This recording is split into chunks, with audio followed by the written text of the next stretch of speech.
밤새 모두들 안녕히 주무셨습니까? 예. 잘 자고 잘 먹는 게 건강의 기본이다라는 말은 많이들 들어보셨을 겁니다.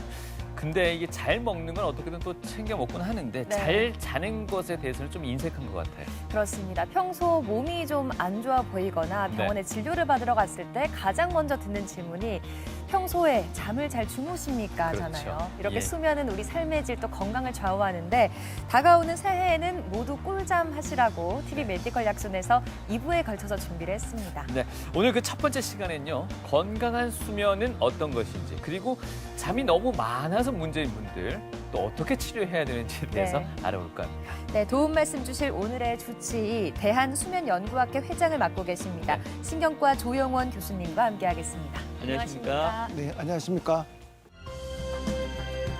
잠의 중요성은 다들 알지만 숙면을 하기란 쉽지가 않은데 건강한 수면 습관을 위해 신경과 조용원 교수가 현대인의 잠자리를 점검한다.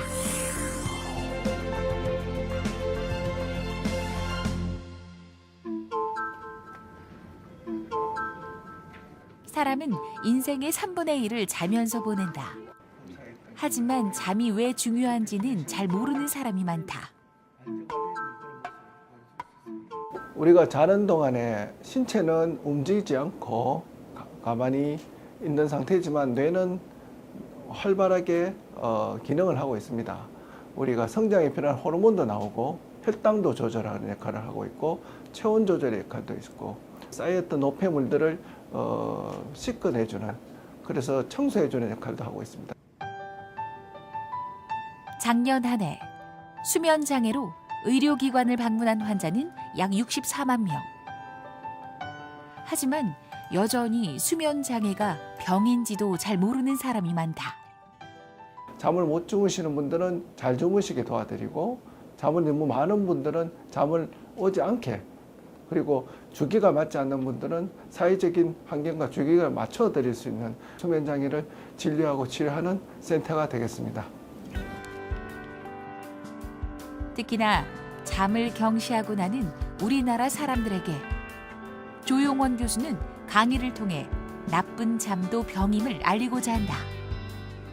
자기도 모르게 자꾸 졸음의 증상이 있어도 그게 이제 병인지 모르고 잘 진료받지 않기 때문에 진단되지 않는 기면증 환자분들이 또 상당히 많은 퍼센티지를 차지하고 있습니다. 그래서 수업 시간에 자꾸 졸거나 졸음운전이 좀 심각할 정도로 자주 있는 분들은 꼭 기면증이나 혹은 수면 무호흡 등을 생각해서 수면 장애에 대해서 진료를 받아보시면은 좀 더 정확한 진단을 할 수가 있을 것 같습니다. 천재 물리학자 아인슈타인. 왠지 뜬 눈으로 밤을 새는 날이 많았을 것 같은데요. 의외로 평균 수면 시간이 9시간 이상이었다고 합니다. 네, 그 시간마저도 나의 잠을 방해하지 말라라고 경고 문구 문 앞에 또 걸어놓고 자곤 했다고 합니다. 교수님 어떻습니까? 우리 그 삶에 있어서 수면이 과연 어느 정도의 중요성을 가지고 있다고 설명할 수 있겠습니까? 예, 우리 수면은 고대로부터 몇 가지 그 명언들이 있습니다. 예. 그 세르반테스는 수면은 필요한 마음의 가장 좋은 약이다. 우리 수면의 그 회복, 휴식에 대한 중요성을 이야기했고, 호메로스는 잠은 눈꺼풀을 덮어 선한 것, 모든 것을 잊게 하는 것으로 우리가 그 이완이나 정신적인 스트레스를 풀어주는 그런 것을 강조를 했습니다. 네. 또 셰익스피어는 우리는 꿈의 재료이며 우리의 짧은 인생은 잠으로 둘러싸여 있다. 우리 잠이 얼마나 우리와 밀접한 관계가 있는지를 강조하는 이런 문구들을 남겼습니다. 네. 그래서 우리가 요즘 한 78세, 80세 정도 산다고 하는데, 우리가 일생 중에 가장 많은 시간을 보내는 것은 그 예상하셨겠지만 우리가 그 여기 보시면은 72세 중에서 평균 내보면은 약 한 28년, 약 3분의 1 정도를 침대, 자는 시간에 있다고 하고, 네. 그다음 일터가 한 11년 정도. 요즘 온라인은 요즘은 더 많아지겠죠. 가정 이런 빈도로 수면이 우리 일생 중에서 약 3분의 1을 차지하는 중요한 그런 상태가 되겠습니다. 그래서 이런 수면은 우리가 그 정의를 보면은 일정한 시간, 우리가 그 야간이 되겠죠. 몸과 마음의 활동을 쉬면서 의식 없이 누워 있는 상태인데, 의식은 없거나 줄어들어 있고 감각기관이 상대적으로 활동을 중단하면서 모든 그 근육이 움직임이 없는 특징이 있습니다. 하지만 이런 수면은 우리 혼수와 차이가 나는 것은 반복적이고 자극하면 깨울 수 있는 특징이 있겠습니다. 네. 네. 근데 어떤 분들은요, 잠을 푹 잤는데도 몸이 피로하다 하신 분도 있고, 그렇죠. 저희가 짧게 잠깐 잤는데도 꿀잠 잤다고 표현하기도 개운하다. 하잖아요. 네. 이게 잠을 길게 잤다고 해서 다 꿀잠을 자는 건 아닌가 봅니다. 네, 그렇습니다. 수면은 양과 질이 중요하겠습니다. 수면의 양은 적당한 수면 시간인데 많이 자도 좋지 않고 너무 짧게 자도 좋지 않습니다. 수면의 질은 우리 수면의 주기와 구조로 나눠볼 수 있습니다. 수면의 주기는 같은 수면을 시간을 취하더라도 야간에 자야 되는 시점에 자는 게 중요하겠고, 수면의 구조는 수면을 8시간 취하더라도 수면의 단계에 따라서 적당한 구조로 수면을 취해야 좋은 잠이 되겠습니다. 그래서 이런 수면 웰 슬리핑은 건강을 위해서 필수가 되겠습니다. 예. 그래서 우리 과연 몇 시간 자야 될까? 우리가 수면 전문가가 권장하는 수면 시간에 대해서 알아보면은 네. 우리가 갓 태어난 아기들은 보면은 대개 먹고 자고 다 네. 하지 않습니까? 그래서 거의 하루에 약 한 16시간, 17시간 정도 취하게 되고, 이게 점차 나이가 들면은 줄어드는데 학동기가 되면은 약 한 10시간, 9시간 정도 되고, 우리 성인이 되면은 약 8시간 정도, 노년이 되면 한 7시간, 8시간 정도, 이렇게 권장 수면 시간이 이렇게 되겠습니다. 네. 그러면 동물들의 수면은 어떤가 한번 알아보면은 대사가 빠른 동물이 수면 시간이 깁니다. 오히려 덩치가 큰 이런 코끼리나 말, 캥거루 같은 것은 하루에 한 1시간에서 한 30시간 정도 수면을 취하고 있고, 이에 반해서 작은 고양이나 박쥐 등은 19시간, 17시간 정도 수면을 취한다고 합니다. 네. 그래서 인간은 중간쯤 돼서 한 8시간에서 9시간 정도 수면을 취하게 되겠습니다. 예. 그래서 수면은 구조가 단계가 중요하다고 말씀드리는데, 자는 동안은 똑같은 상태가 아니고 처음에 잠이 들면은 비렘 수면, 얕은 잠, 깊은 잠 이렇게 나눠지고, 그다음 렘 수면으로 이렇게 구성이 됩니다. 비렘 수면은 전체 수면 중에서 약 한 75% 정도 차지하는데, 얕은 잠과 깊은 잠이 있습니다. 깊은 잠은 여기 보시면은 심장과 체온을 좀 조절하고 우리가 성장 호르몬이 나와서 우리가 그 신체의 피로 회복이라든지 성장에 관여하는 수면이 되겠고, 렘 수면은 안구 운동이 빨리 움직인다고 렘 수면이 되는데, 이때는 우리가 꿈을 꾸는 잠을 꿈꾸는 잠을 해당되겠습니다. 네. 그래서 이 수면 단계의 구조를 그림으로 그려보면, 여기 보시면은 잠이 들면은 얕은 잠이 있다가 깊은 잠, 얕은 잠, 꿈꾸는 잠, 렘 수면이 있겠죠. 얕은 잠, 깊은 잠. 이렇게 전체적인 사이클이 약 한 4번 내지 5번 정도 이렇게 반복되는 수면 구조가 정상적인 좋은 수면 구조가 되겠습니다. 예. 그래서 수면 초기에는 깊은 잠이 많고 새벽에는 꿈꾸는 잠이 많아서 아침에 일어나면은 네. 꿈을 기억할 수 있는 게 바로 꿈꾸는 잠이 새벽에 많기 때문에 그렇게 되겠습니다. 네. 네. 그래서 이거 진짜 수면 다운 검사를 해서 검사 결과를 보면은 건강한 숙면을 보면은 이렇게 얕은 잠과 깊은 잠, 그리고 꿈꾸는 잠이 반복적으로 규칙적으로 이렇게 깨지 않고 보이는 것을 정상적인 수면 구조가 되겠습니다. 교수님께서 꿈꾸는 잠을 렘 수면으로 말씀하셨고요. 렘 수면은 지금 표에서 빨간색으로 표시되고 있습니다. 예, 그렇습니다. 하룻밤에 한 서너 차례를 말씀하신 것 같은데요. 네네. 밤에 꿈을 많이 꾼다는 건 그럼 이 렘 수면의 주기와 상관이 있는 건가요?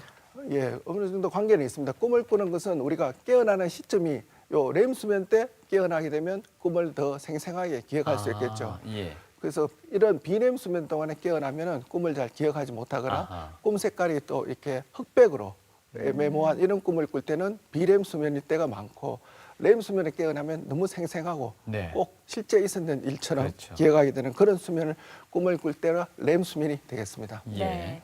자, 그리고 어르신들 보면요, 초저녁부터 잠이 쏟아진다, 뭐 밤잠이 없어진다 하는 분도 계시고, 또 새벽부터 잠이 깬다는 분들도 그쵸. 계시고요. 이게 나이가 들면서 수면 패턴이 잘 달라지는 것 같습니다. 예, 그렇습니다. 우리가 수면이 아까 그 나이 들면 수면 시간도 좀 줄어들고 수면이 시간도 조금 땡기는 경향이 있습니다. 네. 전체적으로 보시면은 어릴 때 수면은 되게 그 깊은 잠이 많아서 그 업어가도 모른다 그러죠. 흔들어도 네. 잘 안 깨고 그런 수면이 많지만, 나이가 들면은 잠길이 밝다, 얕은 잠이 많고 잘 깨는 수면이 많습니다. 그래서 전체적으로 보면은 수면 시간이 조금 당기고 얕은 잠, 선잠이 나이 들면 좀 많아지는 그런 특징이 있습니다. 그래서 조금 더 구체적으로 말씀드리면은 나이가 들면은 잠자는 시간이 당겨서 우리 초저녁 잠이 많다. 네. 이런 이야기를 많이 하고, 그리고 그래도 아이들보다는 잠들기가 좀 어렵거나 수면 시간이 조금 짧아지고 자주 깨거나 깊은 수면이 좀 적습니다. 그리고 이 렘 수면 주기가 반복되는 게 좀 줄어들고 자는 동안에 자꾸 깨고 이런 수면의 특징이 좀 변화가 있게 되겠죠. 그래서 이게는 수면은 우리가 밤에는 자고 낮에는 깨는 그런 특징이 있는데 어떠한 그 조절 기준에 의해서 잠을 취하게 되는지를 말씀드리면은 우리 항상성과 일주기 리듬 이 두 가지 요소를 항상 생각을 해야 됩니다. 우리 항상성은 무엇이냐면은 그 전날 잠을 못 자면은 그 다음날 졸립죠. 네. 그러니까 깨어 있는 시간이 길수록 잠이 오는 그런 특성을 항상성이라고 합니다. 예. 이에 반해서 주기는 우리가 그 밤낮에 따라서 낮에는 깨어 있고 밤에는 졸리게 되겠죠. 그러니까 이런 깨어 있는 시간에 관계없이 야간에 빛이 없고 어둠이 되면은 잠이 오게 되는 이런 게 일주기 리듬이 되겠습니다. 특히 중요한 것은 빛이 되겠죠. 일주기 리듬에. 그것을 조금 그림으로 말씀드리면은 우리가 처음에 여기 시간인데 야간이겠죠. 깨어 있는 동안에 항상성이 높아져서 점점점 수면을 유발하는 물질이 축적되게 되겠습니다. 그래서 주기성은 일정하게 패턴을 움직이고 이 사이 차이가 커지면은 졸리게 되어서 수면을 취하게 되고 아침에 깨게 되면은 이게 항상성이 다시 출발하게 되는데 만일 그 전날 이렇게 잠을 못 잤다 그러면은 졸리고 오는 그런 느낌, 항상성은 높아져서 곧 잠에 골아떨어지게 되죠. 그렇죠? 그렇게 이게 많이 졸리게 수면 시간도 더 늘어나게 되는 이러한 특성을 가지고 있습니다. 네. 그래서 이 수면은 항상성의 문제인지 주기성의 문제인지를 항상 감별해서 치료를 해야 되는 것이죠. 그래서 우리가 주기가 중요하다고 말씀드렸는데 주기는 우리가 여기서 나실 때 우리 서쪽 그러니까 미국이나 외국에 가면은 또 밤이지 않습니까? 네. 그죠? 그쪽에 밤에는 수면을 취하고 여기서는 깨어 있게 되는 게 이런 환경적인 크루에 따라서 우리가 잠을 유발하게 되는 거죠. 그게 자이트 게이브라고 익스터널 기브 그 환경에 대해서 큐가 있습니다. 예. 그 대표적인 게 빛이죠. 빛이 있으면은 깨어 있게 되고 어두우면 자게 되는데 그 외에 우리가 활동이라든지 음식, 기온, 운동 이런 것들을 통해서 우리가 요 대한민국 요 시간에 맞게 낮 동안은 깨어 있게 되고 밤 동안은 잠을 취하게 되는 그런 특징은 이런 보여주는 환경적인 큐를 자이트 게이브라고 이야기를 하겠습니다. 예. 그래서 수면 각성 조절은 우리 일주기 리듬이라 하는데 빛이 중요하다고 말씀드렸습니다. 그죠? 우리 빛은 우리 눈으로 망막으로 이렇게 빛이 도달하게 되고 이 빛에 대한 신호가 여기 보시면은 시상하부의 교차 상해계를 통해서 이렇게 신경이 전달돼서 송과체에서 많이 들어보셨죠? 멜라토닌이 분비가 되어서 네. 이 멜라토닌이 생체 수면 각성을 조절하는 호르몬이 되어서 각 장기에 영향을 미치게 되겠습니다.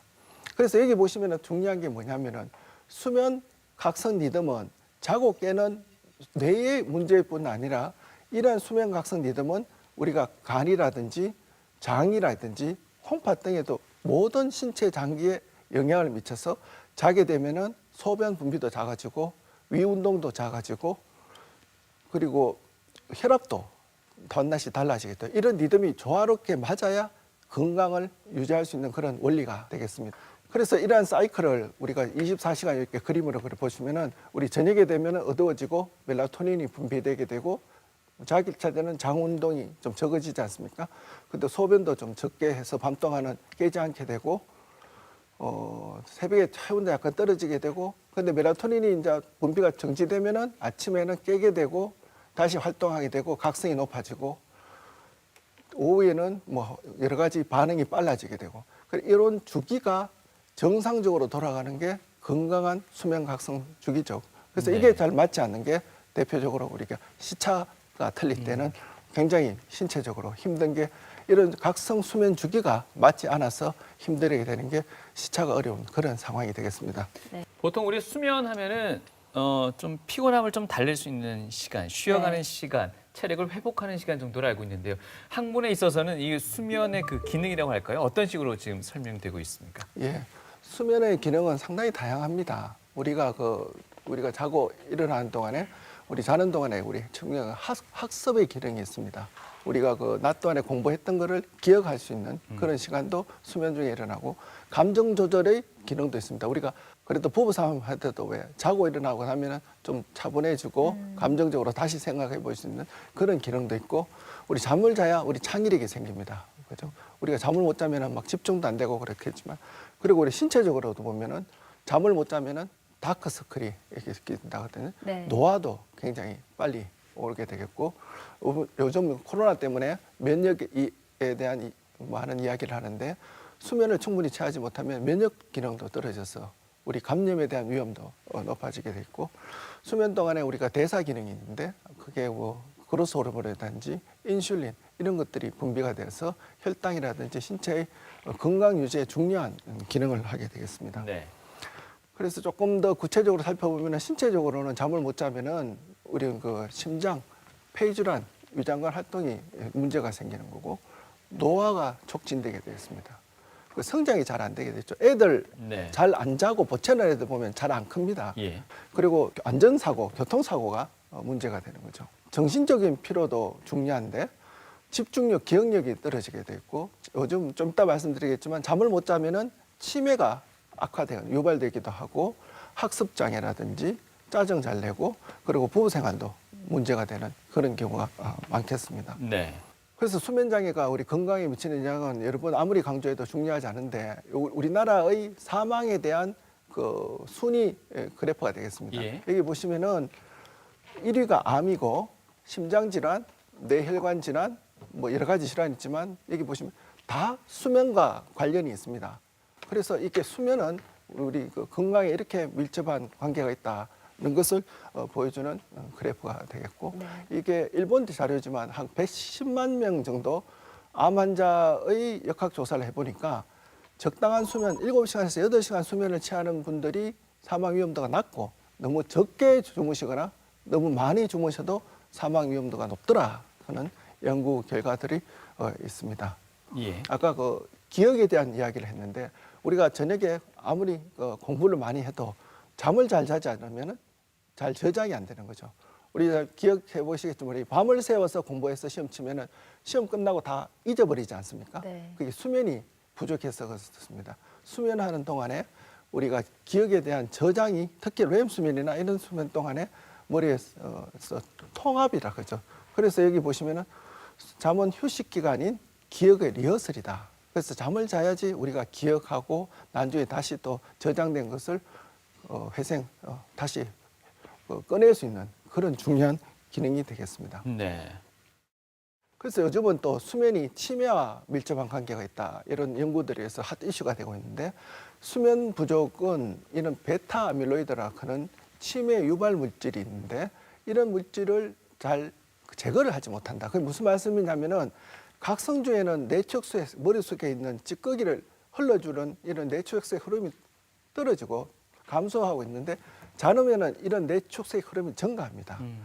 그래서 충분히 자면은 이런 그 노폐물들이 낮 동안에 쌓여있던 노폐물들이 자는 동안에 머리에서 이렇게 씻겨서 맑아지게 되는데 잠을 잘 취하지 못하면은 이게 계속 뇌에 축적되는 거죠. 그래서 우리가 어떨 때 보면은 자고 일어나면은 상당히 머리가 맑을 때도 있고 어떨 때는 좀 찌뿌덕할 때도 있고 그렇지 않습니까? 그래서 이게 잠을 잘 취하지 못하면은 이런 치매 유발 물질이 머리 속에서 계속 축적됨으로써 이러한 것이 나중에 치매가 된다는 거죠. 그래서 사실은 잠하고 치매하고는 굉장히 밀접한 관계가 있게 되겠습니다. 네. 그래서 이게 수면 시간도 보면은 너무 적게 자도 이 치매 위험도가 이렇게 높고 또 잠이 너무 긴 이런 경우에서는 아마 그 수면에 문제가 있는 수면이 또 많죠. 그래서 정상적인 수면을 취하지 않으면은 치매가 잘 생긴다. 그런 이게 요점이 되겠죠. 그래서 해외 보고들을 보면은 너무 적게 자서 6시간 미만에 자서 인지 기능이 위험이 장애가 높고 잠을 잘 못 자면 치매 유발 물질이 머리에 쌓인다. 이 베타 아밀로이드 많잖아, 그죠? 그래서 이렇게 우리가 기억력 회복에 수면이 중요한 역할을 한다 이렇게 말씀드릴 수가 있겠습니다. 네, 수면 부족이 치매와도 연관이 있다 말씀을 해주셨는데 이 수면이 부족하지 않게 그러니까 졸음 운전을 하지 않도록 참 미리미리 준비를 해야겠다 싶습니다. 네. 요즘 졸음 운전 관련해서도 문제가 참 많잖아요. 예, 그렇습니다. 우리가 자고 깨고 이게 참 그 적당한 그런 수면이 통해서 낮에 깨어 있는 게 중요한데 졸지 않아야 될 상황. 특히 여기 기사에 보시면은 우리 KTX 같으면 굉장히 빠른 속도로 움직이는 이동 수단 아닙니까? 그래서 깜빡 졸면은 그동안에 엄청난 거리를 가게 돼요. 이게 운전하시는 분이 이렇게 졸음 운전하면은 이렇게 큰 사회적인 이렇게 사고가 날 수가 있겠는 거죠. 그리고 우리 코 고는 분들이 졸음 운전이 많습니다. 코골이가 없는 분들에 비해서 약 한 4~5배 정도 교통사고가 많습니다. 그래서 이런 수면 장애는 본인의 건강뿐만 아니라 사회적으로도 산업적 재해 위험이 돼서 우리가 좀 치료에 더욱더 신경을 써야 되는 그런 질환이 되겠습니다. 그리고 이렇게 수면 장애는 우리가 그 산모, 우리 임신하게 되면은 우리 몸이 좀 붓게 되는데 그런 산모의 수면도 굉장히 중요합니다. 그래서 임신하게 되면은 수면 무호흡증과 불면증 등이 좀 높게 나오는데 이런 것들을 잘 조절하지 못하면은 미숙아의 출산 위험도 높다고 합니다. 그래서 이렇게 수면은 이렇게 그 본인의 건강뿐만 아니라 사회적인 질환 문제가 되는 그런 질환이 되겠습니다.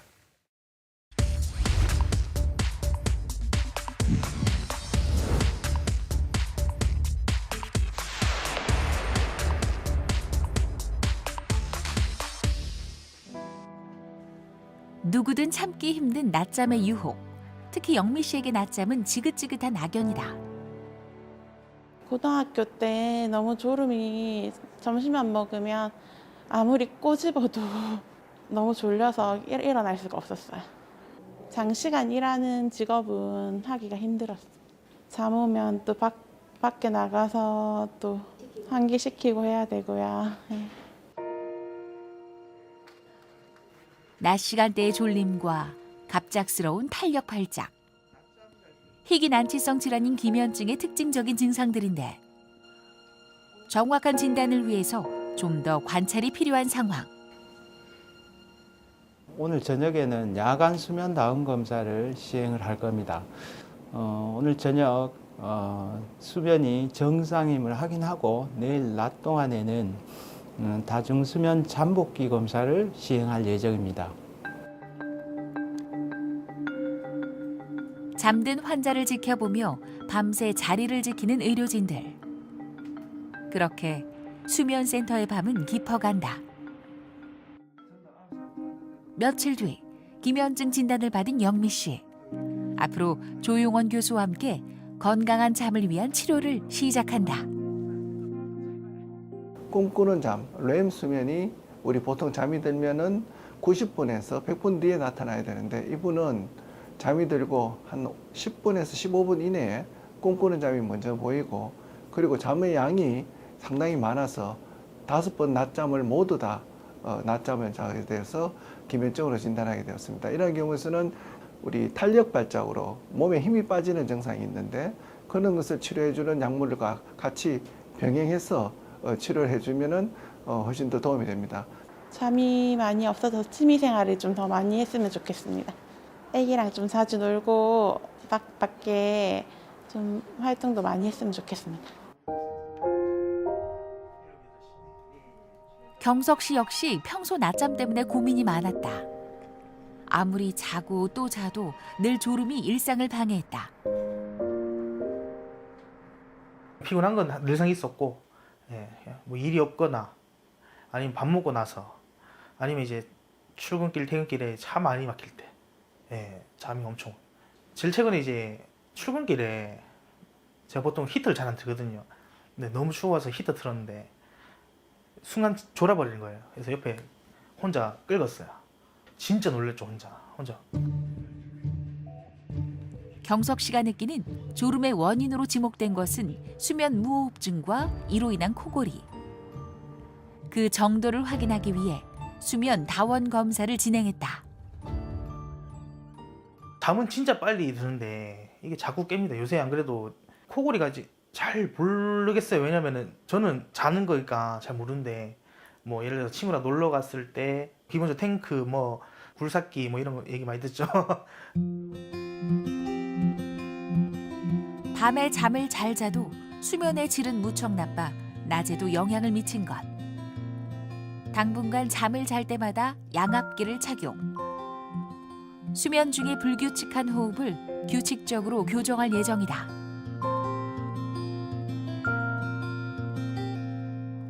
계속 새벽에 깨니까 그게 너무 스트레스예요 지금. 낮에도 너무 피곤하고 잔 것 같지도 않고 그래서 살 빼야 될 것 같고 뭐 바라는 건 뭐 이제 완쾌죠. 네, 문제 없이. 네. TV 메디컬 약손 새해맞이 꿀잠 프로젝트 일부, 즉 건강한 수면과 수면 장애가 건강에 미치는 악영향에 대해서 알아보고 있습니다. 네, 여러 종류의 수면 장애를 겪고 있는 분들이 이 수면센터 문을 두드린다고 하는데요. 네. 이런 환자분들은 보통 어떤 고민, 어떤 고충을 말씀드리나요? 네, 수면장애 환자들을 진료하다 보면은 상당수 환자들이 이게 질환인지 몰랐다 이렇게 이야기하시는 분들도 많고 네. 어떤 경우에서는 또 어느 과에서 진료를 받아야 되는지 모르겠다 이렇게 하는 분들이 많습니다. 하지만 실제 수면 과다증 그렇게 잠이 많은 분들을 치료받고 난 뒤에는 와, 내 계속 졸리다가 안 졸리니까 또 새로운 세상을 사는 것다 이렇게 이야기하시는 분도 많고 네. 또 불면증 환자분들은 보면은 수면제 없이 한번 그렇게 잡으면 좋겠다. 그쵸. 혹은 좀 편하게 꿀잠 한번 잡았으면 좋겠다. 이런 뭐든지 하고 싶다 이런 그런 소원을 이야기하시는 분들도 많습니다. 네. 그래서 이렇게 수면 장애는 사는 상당히 많은 환자들이 잘 그 질환인지 모르고 있다가 나중에 병원에 와서 치료받거나 진료받는 그런 경우가 많습니다. 어떻습니까? 이 수면 장애 있으신 분들 검사는 어떤 방식으로 많이 이루어지나요? 네. 수면장애 검사에 대해서 잠깐 말씀을 드리면은 예. 수면장애 평가 방법에 대해서 말씀을 이야기 드립니다. 예. 수면장애는 그 우리 환자분들을 스스로 적는 수면 일기라든지 일지들을 활용해서 우리 평가를 할 수가 있습니다. 좀 이따 보여드리겠습니다. 네. 그리고 자가평가 설문지라든지 그리고 활동량 측정 그리고 마지막으로 우리 수면 다운 검사를 통해서 수면을 평가하고 치료를 할 수가 있습니다. 수면 설문지를 보면은 우리 낮에 졸리운 정도를 평가하는 수면 설문지가 있습니다. 여기서는 8가지 우리 일상생활의 상황에서 얼마나 졸리운지 0에서 3까지 중에 체크를 하게 되어 있습니다. 그리고 불면증 심각도 지수하는데 얼마나 잠을 못 자는 게 힘든지 수면 양상에 대해서 자기가 얼마나 만족하는지 수면 장애가 낮 활동에 얼마나 방해가 되는지 또는 삶의 질에 어느 정도 그 다른 사람한테 이렇게 손상되게 보인다든지 이 문항에 대해서 체크해서 얼마나 심한 불면증을 가지고 있는지 우리가 평가를 할 수가 있게 되고 네. 이건 처음에 말씀드린 수면 일지, 네. 일지가 되겠습니다. 여기 보시면은 자기가 잤는 시간에 그 빗금을 치면은 되게 그 언제 잠이 들고 언제 깨어나는 게 되게 패턴을 알 수 있겠죠. 그래서 빗금에 따라서 몇 시간 잤는지 언제 깼는지 되게 주기라든지 수면의 시간을 우리가 주관적으로 체크했는 것을 참고해서 치료를 할 수가 있게 되겠습니다. 네. 그리고 우리가 또 재밌는 건 활동량 측정이라고 우리가 손목시계처럼 이렇게 착용하게 돼 있는데 이게 착용하면은 하루 동안의 활동을 얼마나 움직이는지를 보고 잤는지 깨어 있는지를 객관적으로 참고해서 볼 수 있습니다. 여기 보시면 요 동안은 움직임이 별로 없지 않습니까? 그죠? 네. 요 동안은 수면을 취했다 볼 수 있고 요런 동안은 깨어 있다고 볼 수가 있는 거죠. 하지만 대개 보시면은 불면증 환자분들이나 수면 주기장애 환자분들은 이 시간들이 짧거나 불규칙적으로 해서 수면에 얼마나 문제가 있는지를 알 수가 있게 되는 것입니다. 네. 그래서 이제 이런 것을 통해서 우리 병원에 오시면은 이제 진짜 수면에 대해서 객관적으로 검사할 수 있는 게 수면 다원 검사가 있습니다. 이게 보시면은 왜 다원 검사라고 하느냐면은 수면 동안의 뇌파, 안구 운동, 건전도, 공기 흐름, 심전도 등등을 통해서 모든 신체의 신호들을 측정해서 수면의 단계와 수면의 문제를 파악하는 검사가 되겠습니다. 네. 그래서 수면 다원 검사실에서 야간 동안에 수면을 자면서 하는 검사가 수면 다원 검사가 되겠습니다. 네. 네, 이런 검사는 나이와 관계없이 모두가 받을 수 있는 검사인가요? 예, 그렇습니다. 수면 다원 검사는 전 연령에서 가능합니다. 아주 어린애 경우에서는 엄마와 같이 수면 검사실에서 아기들 위한 그 디바이스가 따로 있습니다. 네. 자면서 검사할 수 있고 수면 다운 검사는 우리가 일과 후에 그래서 평소 복용하시는 약물 같은 게 있으면 가지고 오셔서 수면을 취하시면 되고 또 잠자리가 바뀌어서 잘 못 잔다 이렇게 걱정되시는 분들은 자기 그 개인적인 뭐 베개라든지 이런 소품들을 같이 들고 오셔서 수면을 취하시면 되겠습니다. 네. 잠을 못 이루는 분들에 대한 뭐 장애에 대해서 얘기를 나눠봤는데 잠이 너무 많은 것도 문제입니다. 그렇죠? 예, 일상생활에 방해를 받을 정도로 힘들어하시는 분들도 많으실 것 같았습니다. 어떻습니까? 예, 그렇습니다. 잠이 너무 많아도 사실 문제인데 낮에 너무 졸려서 오시는 분들이 많습니다. 예. 그래서 낮에 잠이 많은 것을 수면 과다증이라고 하는데 수면 과다의 기준은 수면 과다는 대개 그 자체가 질환이라기보다는 다른 질환이 정상으로 오는 경우가 많고 예. 수면 과다증은 밤에 충분히 잤는데도 불구하고 낮에 졸리지 않아야 되는 상황에서 졸리는 이런 그림처럼 이렇게 너무 많이 졸리는 경우가 수면 과다증이 되겠습니다. 그래서 가장 많은 원인은 대개가 보면은 저녁에 잠을 적게 자고 졸린다 그런 분이 많습니다. 특히 그 학생들 같은 경우는 네. 요즘 학교 수업 때문에 수면 시간이 보니까 한 5시간도 안 되는데 네. 자꾸 졸립다.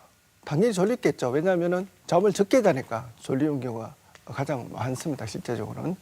그 외에 많은 질환으로서 많은 것은 우리가 그 수면 무호흡증, 심한 코골이가 되겠고 그 낮에 졸리움 자체가 있는 기면병도 있습니다. 기면증, 과다수면증. 또 우리가 간과하지 않아야 될 게 우리 그 약들을 많이 복용하고 질환들이 많은데 그 질환에 관련돼서 잠이 많이 오거나 그 질환에 의해서 먹는 약이 수면을 졸음을 유발하는 그런 경우도 많습니다. 앞서 다른 질환 얘기에서도 이게 언급된 부분인데 코골이 얘기도 좀 해야 될 것 같습니다. 네. 이게 뭐 단순한 어떤 수면 방해 차원이 아닐 수도 있다라고 나와 있네요. 예, 그렇습니다. 심한 코골이 우리가 이렇게 코골이가 심하면은 수면 무호흡증에 대한 염려가 있습니다. 그 수면 무호흡증은 우리가 여기에 보시면은 공기가 이렇게 코에 통해서 이렇게 흐르는데 누우면은 이게 상기도가 막혀서 특히 10초 이상 공기 흐름이 끊기면은 수면 무호흡이라고 이야기를 하겠습니다. 그래서 성인의 약 한 30% 정도 굉장히 많은 빈도로 코골이가 있게 되겠죠.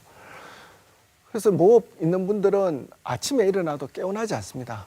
되게 왜 이렇게 잤는데도 피곤할까? 낮에 졸리고 그리고 일할 때 집중도 안 되고 그리고 부부 생활도 힘들고 여러 가지 무기력한 그런 증상들을 많이 호소를 합니다. 그래서 폐쇄성 수면 무호흡증 왜 이런 문제가 있느냐 하면은 이렇게 자꾸 호흡이 끊겨서 산소가 떨어지니까 교감신경이 항진되고 우리 스트레스 호르몬인 콜티졸이 올라갑니다. 그래서 혈당 조절이 잘 안 되고 혈압이 올라가게 되겠죠.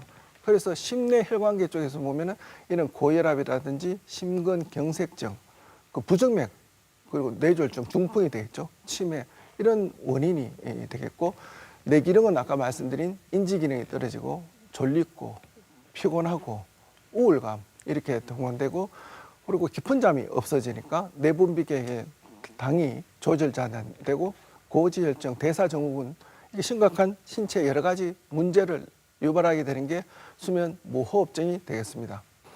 그래서 우리 해부학적으로 구조를 잠깐 보시면은 이해가 더 좋을 것 같은데 여기 보시면은 이렇게 기도가 상당히 크게 유지가 돼야지 자는 동안에 공기가 잘 흐르겠죠. 네. 그런데 코골이 있는 분들은 해서 보면 이 목젖이 좀 늘어나서 이렇게 누른다든지 혀가 다른 사람보다 더 커서 기도를 누른다든지 혹은 비만인 경우에서는 지방이 여기에 침착해서 기도가 좁아지는 경우도 있고 혹은 아래턱이 좀 뒤로 밀려 있는 분들은 이렇게 기도가 좁아지는 그런 경우가 많습니다. 그래서 이런 분들은 해서 보시면은 이렇게 목젖이 잘 안 보입니다. 이런 분들은 굉장히 수면 무호흡 위험이 높겠고 편도선이 이렇게 부어서 아기들 같으면 이렇게 보시면은 뒤에 꽉 막혀 있으면은 코골이라든지 수면 무호흡의 위험이 굉장히 높게 되겠습니다. 그래서 여기 보시면은 정상적으로는 이렇게 공기 흐름이 잘 유지돼야 되는데 무호흡 한다는 게 좁게 되겠죠. 근데 중요한 것은 여기 보시다시피 좁은 부위가 목젖만 있는 게 아니고 전체적으로 다 좁습니다.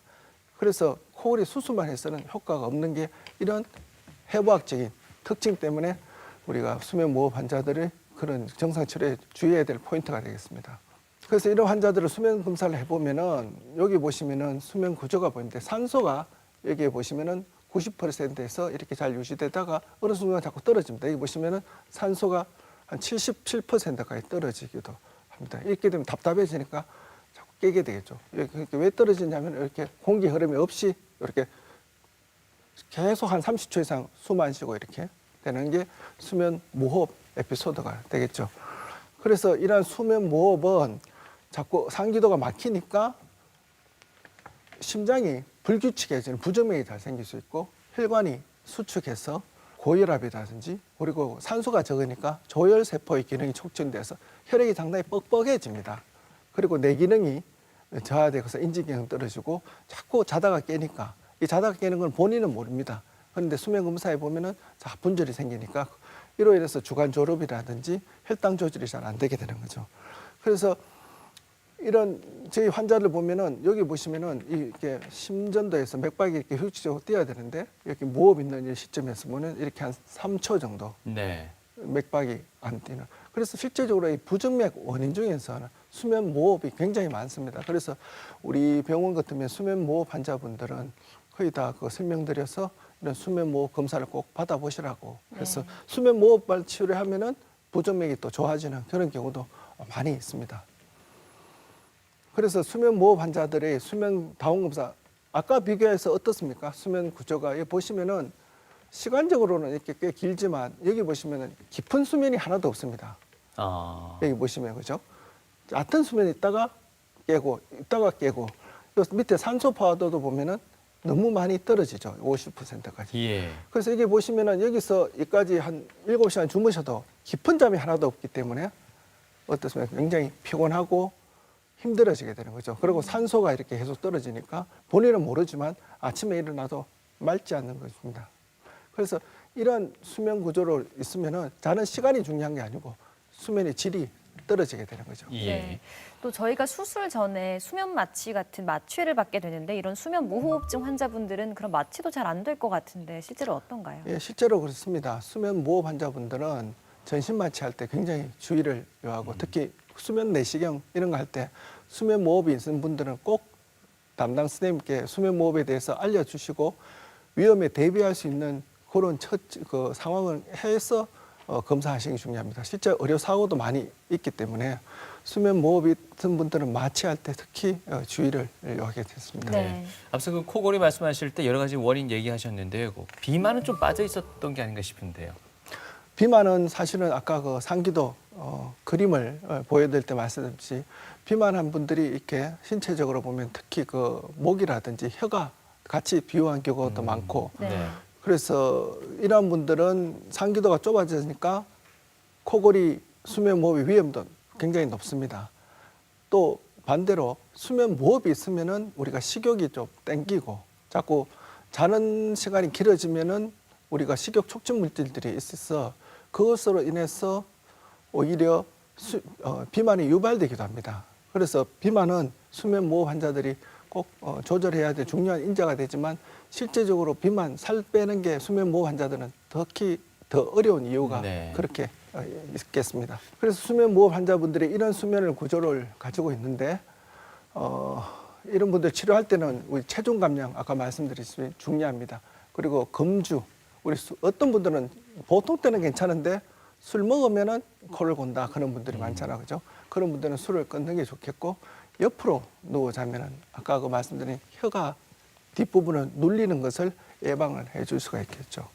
그래서 우리 코골이 수술은 아까 이야기했던 목젖만 적게 해주는 수술인데 이거는 부분적으로 효과가 제한적입니다. 그리고 아래 털리 모양의 그 덴탈 디바이스가 있습니다. 아래 턱을 앞으로 당겨주는 그런 치료가 있는데 모두 다 이렇게 효과가 일시적인 제한적인 효과로서 선택적으로 사용해야 되겠고 근본적으로 가장 중요한 치료는 지속적 비강내 양압술이 되겠습니다.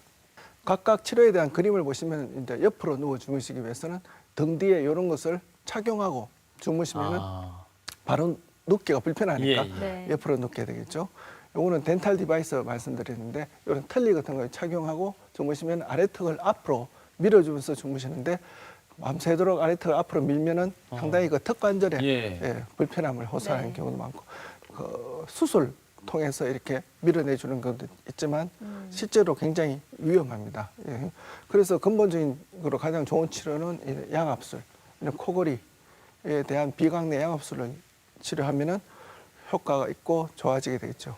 양압기는 보시면은 이렇게 그 공기가 이렇게 기도를 통해서 흘러야 되는데 예. 누우면 중력 때문에 닫혀 혓바닥이 있죠. 그거 닫혀 있는데 여기에 압력을 통해서 그 아. 에어 스프리트라 그죠. 네. 스프리트 이렇게 넓혀주는 예. 그런 역할을 하면은 코도 안 골고 무호흡도 좋아질 수 있는 이런 원리가 되겠습니다. 그래서 네. 실제적으로는 입에 마스크가 아니고 코 마스크입니다. 비강내 양압술이 되겠습니다. 그래서 종류도 이렇게 코에 전체적으로 커버하는 게 있고 이렇게 콧구멍만 이렇게 막는 이런 네네. 타입도 있습니다.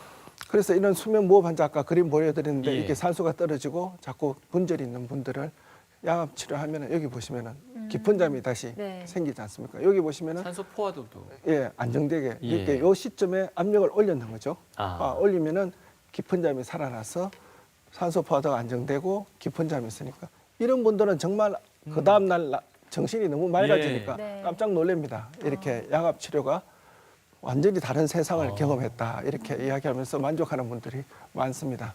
그래서 다행히 지금은 수면 다음 검사와 이렇게 양압 치료 모두 의료 보험이 돼서 상당히 손쉽게 일반인들이 검사받고 치료받을 수가 있겠습니다. 네. 자, 이렇게 수면 무호흡증의 진단 치료법까지 알아봤는데요. 네. 영화를 보면은 갑자기 길을 가다가 훅 쓰러져서 잠을 자는 경우가 또 있더라고요. 이런 걸 보고 기면증이라고 네네. 하는 것 같은데 기면증이 어떤 질환인지 설명 부탁드립니다. 예, 기면증은 여기 보시면 자도 졸립다 이렇게 하죠. 기면증은 수면과 각성을 우리가 조절하는 신경계 그쪽에 문제가 있는 신경계 질환이 됩니다.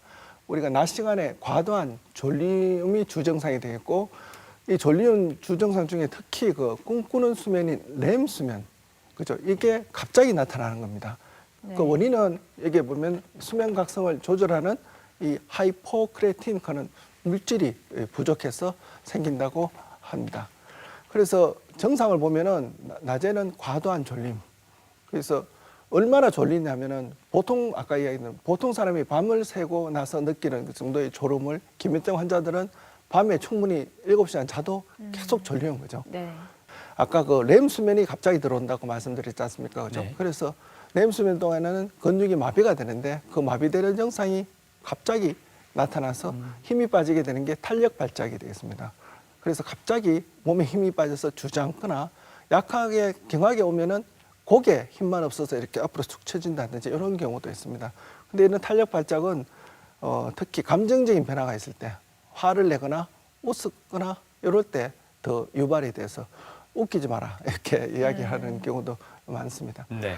그리고 이제 렘 수면과 관계 있다 했으니까 우리가 그 수면 마비, 환각, 잠들 때 이게 아마 그 렘의 꿈과 관계 있죠. 이런 것들이 있게 되고 이런 분들은 수면 분절이 특징이 돼서 야간에는 자꾸 자다가 깨는 오히려 밤에는 잘 못 자는 그런 증상을 호소하고 있습니다. 네.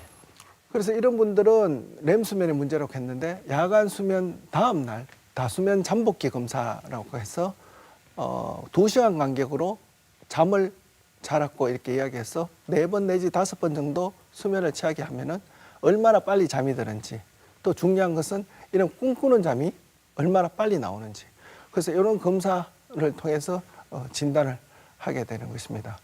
그래서 기면증은 이렇게 진단되면은 잠에 대해서 졸립지 않게 치료를 해줘야 되고 힘이 빠지면은 탄력 발작에 대해서 치료를 해줘야 되고 기면증의 특징 중에 재밌는 게 뭐냐면은 잠시라도 자고 일어나면은 다시 한 2시간 정도는 맑게 깨어 있을 수 있습니다.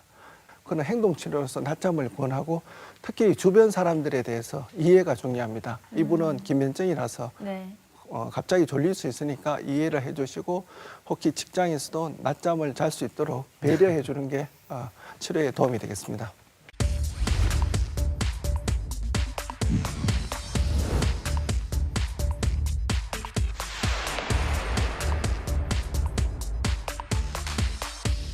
4시간? 5시간 이 정도 자는 편인데 자영업을 시작하고 나서부터 아무래도 코로나 때문에 스트레스도 좀 많이 받고 한 5시간, 6시간 정도 되는 것 같은데 잠을 깊게 못 자니까 낮에 일할 때도 막 졸립고 앉아있으면 졸립고 자고 싶고 그래요. 좀 걱정이 많을 때는 잠이 안 올 때 있어요. 그럴 때는 하루에 한 3시간 정도 자는데 그때는 낮에 많이 필요하지. 그래서 그냥 운전하다가 그냥 쉼터 같은 데서 쉬는 방법밖에 없어요. 잠이 오면은 이제 움직여버리지. 활동을 하는 편이지 운동을 조금 가벼운 체조 정도 그러면 잠은 이제 사라지니까. 네, 오늘도 약손 상담실 문을 활짝 열었습니다. 네. 잠 때문에 고민이셨던 분들 고민을 하나씩 풀어보도록 하겠습니다. 첫 번째 사연 만나보겠습니다. 올해 팔순이신 저희 시아버님은 밤낮으로 계속 잠만 주무시려 합니다. 예전에는 책도 읽으시고 산책도 하셨는데 지금은 식사를 하시거나 화장실 가시는 걸 제외하고는 계속 주무시려고 하셔서 너무 걱정입니다. 저희 시아버님 이대로 두고 봐도 괜찮은 걸까요? 네. 올해 팔순이라고 하셨습니다. 네. 연세가 있다 보니까 조금 더 걱정이 심하신 것 같은데요. 네. 이분 또한 수면 과다증일까요? 예, 수면 과다증은 밤에 충분하게 수면을 취했는데도 불구하고 낮에 졸리운 경우가 수면 과다라고 말씀드리는데 예. 이분도 이에 해당되겠습니다. 네. 그래서 수면 과다증이 있는 경우에서는 이 수면 과다가 온 원인에 대해서 검사하는 게 중요하겠죠. 그래서 실제적으로 수면 과다가 어느 정도 심각한지 그리고 수면 과다가 올 수 있는 원인이 뭐 예를 들어서 뭐 기면증이라든지 수면 무호흡이라든지 다른 기저질환이라든지 약물이라든지 이런 것들을 확인하기 위해서 수면 클리닉에 오셔서 검사를 받아보시는 것이 중요하겠습니다. 네. 자, 다음 사연 만나보겠습니다.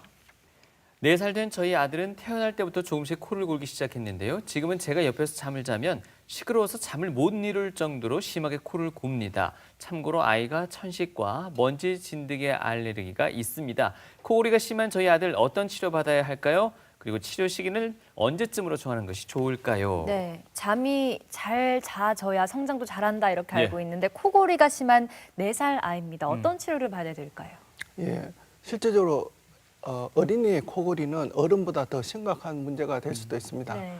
일시적으로 코를 골거나 뭐 무호흡이 있으면 별 문제가 안 되겠지만 지속적으로 이렇게 무호흡이 있으면은 꼭 검사를 받아야 됩니다. 특히 어린이의 수면 무호흡은 어른과 달리 어른은 1시간에 5번 있으면 수면 무호흡이라고 하지만 어린이는 한 번이라도 있으면 수면 무호흡이라고 합니다.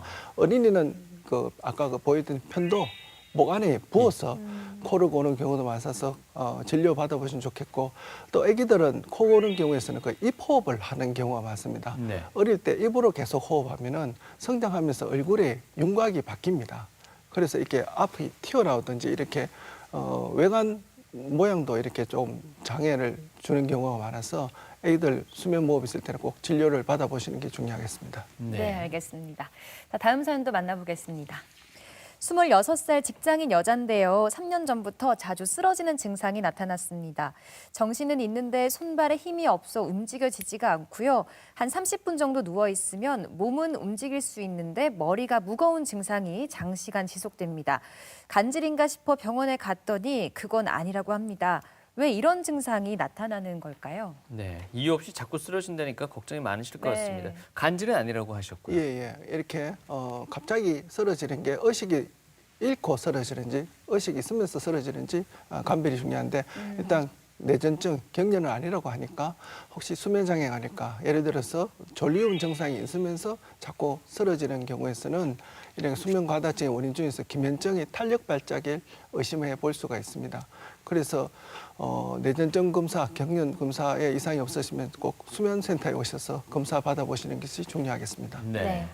자, 다들 수면 바지 한 벌씩은 가지고 계실 겁니다. 거기에 뭐 수면 양말, 수면 네. 베개, 각종 수면을 위한 용품들이 참 많이 시중에 판매되고 있습니다. 그뿐만 아닙니다. 요즘 인터넷에 이 꿀잠과 관련된 정보가 너무 많아서 네. 오히려 고르기 힘든 상황인데요. 이런 분들에게 도움이 될 수 있는 말씀 마지막으로 주신다면요. 예, 수면은 최근에 많은 관심을 갖고 있습니다. 그래서 수면과 관련된 제품들도 많아서 수면 경제라는 용어도 있게 되었고 우리가 인터넷에 수면 관련된 많은 정보들이 무분별하게 있는데 실제로 검증되지 않은 정보들도 많이 있습니다. 네. 그래서 이러한 정보들을 통해서 그렇게 혹시 잘못된 치료를 해서 쓸데없는 비용을 지출하는 경우도 있고 혹은 약물 오남용의 위험도 있어서 상당히 좀 안타까운 그런 사례들도 많이 경험하게 됩니다. 그래서 수면장애는 그렇게 개인적으로 그냥 임시방편으로 치료할 것이 아니고 조금 더 수면 전문 문제가 있으면은 수면 전문의에 찾아서 정확하게 진료받고 치료받는 것이 좋을 것 같습니다. 네. 알겠습니다. 자, 의학적으로 검증이 되지 않은 정보들 너무 맹신하지 마시고요. 수면에 문제가 있겠다 싶으시면 병원을 찾으셔야 될 것 같습니다. 네.